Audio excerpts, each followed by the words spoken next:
Hi hello నమస్తే welcome back to the channel మగువా TV. నా పేరు హరిత. ఈరోజు మనతో పాటు ఉన్నారు పొలిటికల్ ఎనలిస్ట్ అలాగే సోషల్ యాక్టివిస్ట్ కృష్ణకుమారి గారు. నమస్కారం మేడం. నమస్తే. ఎలా ఉన్నారు? బాగున్నా మ్యామ్, మరి ఇట్లాంటివి ఈ మనస్పర్ధలు అనేవి రాకుండా ఉండాలి అని అంటే అసలు ఏ విధంగా ఆలోచిస్తే కరెక్ట్ అని అంటారు మ్యామ్? అంటే ఇప్పుడు ఏదైనా ఒక భార్యాభర్తకి మధ్యలో పరపొచ్చాలు వచ్చినాయి, ఇబ్బందులు వచ్చినాయి అనగానే వాళ్ళకు వాళ్ళు కూర్చుని మాట్లాడుకుంటారు. అది ఒక స్టెప్పు. అది అయిపోయిన తర్వాత తల్లిదండ్రులు కూడా ఇన్వాల్వ్ అవుతారు, స్నేహితులు కూడా ఇన్వాల్వ్ అవుతారు. ఆ స్టెప్ కూడా దాటిపోయింది అనుకోండి, ఇంకప్పుడు పంచాయతీ ఎక్కడికి చేరుతుంది అంటే లాయర్ దగ్గరికి చేరుతుంది. కానీ లాయర్ దగ్గరికి వెళ్ళేదానికంటే కూడా ముందు అంటే ఈ తల్లిదండ్రులు, ఈ స్నేహితులు, చుట్టాలు వీళ్ళందరూ విఫలమైపోయినా సరే ఇంకొక మార్గం ఏంటి అంటే ఫ్యామిలీ కౌన్సిలింగ్కి వెళ్ళాలి. వెళితే అసలు దీనికన్నా ముందు ఇవాళ ఉన్న కాలంలో సమస్యలు రాకుండా ఉండాలి అంటే ప్రీమ్యారిటల్ కౌన్సిలింగ్ చాలా అవసరం. ప్రీమ్యారిటల్ కౌన్సిలింగ్లో ఏమవుతుంది అంటే మీ ఇద్దరికి తెలియని ఒక వ్యక్తి ముందు మీరు కూర్చుంటారు.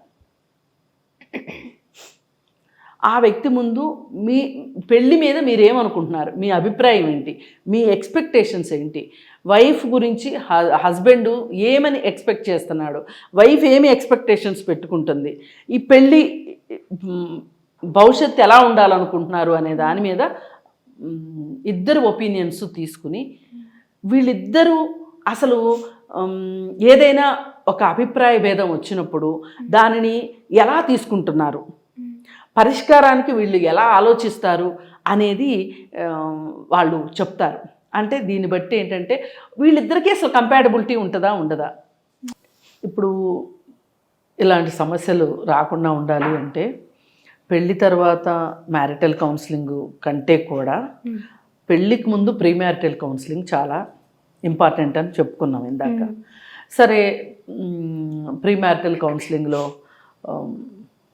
పర్వాలేదనిపించింది, కంపాటబిలిటీ ఉంటుంది అనిపించింది, పెళ్ళయింది, పెళ్ళి తర్వాత కూడా సమస్యలు వస్తున్నాయి అంటే మళ్ళీ మ్యారిటల్ కౌన్సిలింగ్కి వెళ్ళి ఇప్పుడు ఇటు తల్లిదండ్రులు అటు వాళ్ళని, అటు తల్లిదండ్రులు ఇటు వాళ్ళని తిట్టుకోవడము, మా అబ్బాయే మంచాడంటే మా అమ్మాయే మంచిది అనడము, ఇలాంటివన్నీ లేకుండా ఉండటం కోసమే మనం అవుట్ సైడ్ మ్యారిటల్ కౌన్సిలింగ్కి వెళ్ళాలి అని. ప్రీ మ్యారిటల్ కౌన్సిలింగ్ కానీ మ్యారిటల్ కౌన్సిలింగ్ కానీ వెళ్ళినప్పుడు వాళ్ళు కొన్ని అసలు వీళ్ళ సమస్యకి కారణం ఏంటి అంటే ఇందాక మనం మొదట్లోనే అనుకున్నాం, ఆర్థికమైన కారణాలా, లేకపోతే బ్యాక్గ్రౌండ్స్ కలవకపోవటమా, లేకపోతే మానసిక కారణాలా ఏంటి అనేది. అప్పుడు ఆ కౌన్సిలింగ్లో బయటకు వచ్చిన విషయాలను బట్టి వాళ్ళకి వైఫ్కి కొన్ని టిప్స్ ఇస్తారు, హస్బెండ్కి కొన్ని టిప్స్ ఇస్తారు, ఇద్దరు కలిసి చేయవలసిన ఎక్సర్సైజులు చెప్తారు. అట్లా వాళ్ళిద్దరి మధ్యలో కంపాటబిలిటీని పెంచడానికి ప్రయత్నం చేస్తారు వాళ్ళు. అక్కడ కూడా విఫలమైంది అనుకోండి, అప్పుడు మనము విడాకుల గురించి లాయర్ల దగ్గరికి వెళ్ళి కోర్టులు ఇవన్నీ వెళ్ళొచ్చు. కానీ ఈ ప్రీమ్యారిటల్ కౌన్సిలింగ్ వల్ల కానీ మ్యారిటల్ కౌన్సిలింగ్ వల్ల కానీ సమస్యని అర్థం చేసుకోవటంలో వాళ్ళు ఎంతో కొంత ప్రయత్నం చేస్తారు. ఒక ఎగ్జామ్ రాసినట్టే ఒక రకంగా దానికోసం కొంచెం ప్రిపేర్ అవ్వడము, మాట్లాడడము, వాళ్ళు చెప్పిన ఎక్సర్సైజులు చెయ్యడము, ఇవన్నిటి తరువాత దాదాపుగా సమస్యలు పరిష్కారం అవుతాయి అని అనిపిస్తుంది. ఇక కానప్పుడు చివరికి ఆప్షన్ ఏంటి, విడాకులు. కానీ ఈ మ్యారిటల్ కౌన్సిలింగ్ అనే ఒక స్టెప్ దాటిన తర్వాత విడాకులకు వెళ్ళినప్పుడు అక్కడ కొంచెం సుహృద్భావ వాతావరణం ఉంటుంది.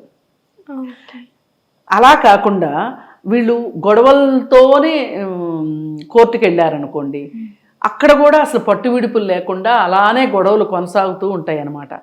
దీనివల్ల వాళ్ళకి పుట్టిన పిల్లలు చాలా ఇబ్బంది పడే పరిస్థితి ఉంటుంది.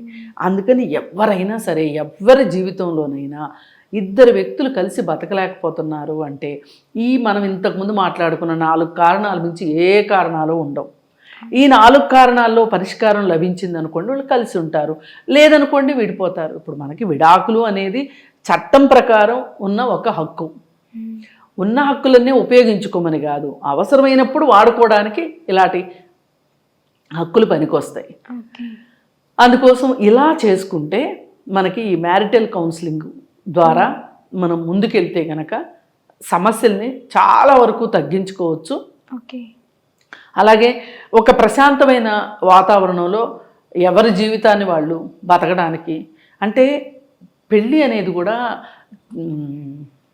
వయసు వచ్చింది కాబట్టి పెళ్లి చేయడము, డబ్బు సంపాదిస్తున్నారు కాబట్టి పెళ్లి చేయడము, తల్లిదండ్రులు పెద్దవాళ్ళు అయిపోతున్నారు కాబట్టి పెళ్లి చేసుకోవడము కాదండి. పెళ్ళి అనేది అది ఒక ఆర్ట్, కలిసి బతకటము అనేది.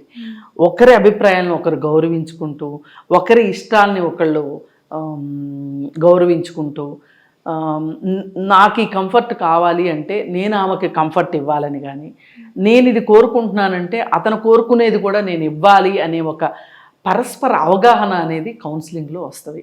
అప్పుడు ఇలాంటి సమస్యలు తగ్గిపోతాయని మనం నమ్మొచ్చు. ఓకే. సో చూసారు కదా, ఇలాగే ఇంకిన్ని టాపిక్స్ కోసం మగువా టీవీని సబ్స్క్రైబ్ చేయండి, లైక్ చేయండి, షేర్ చేయండి. Thank you.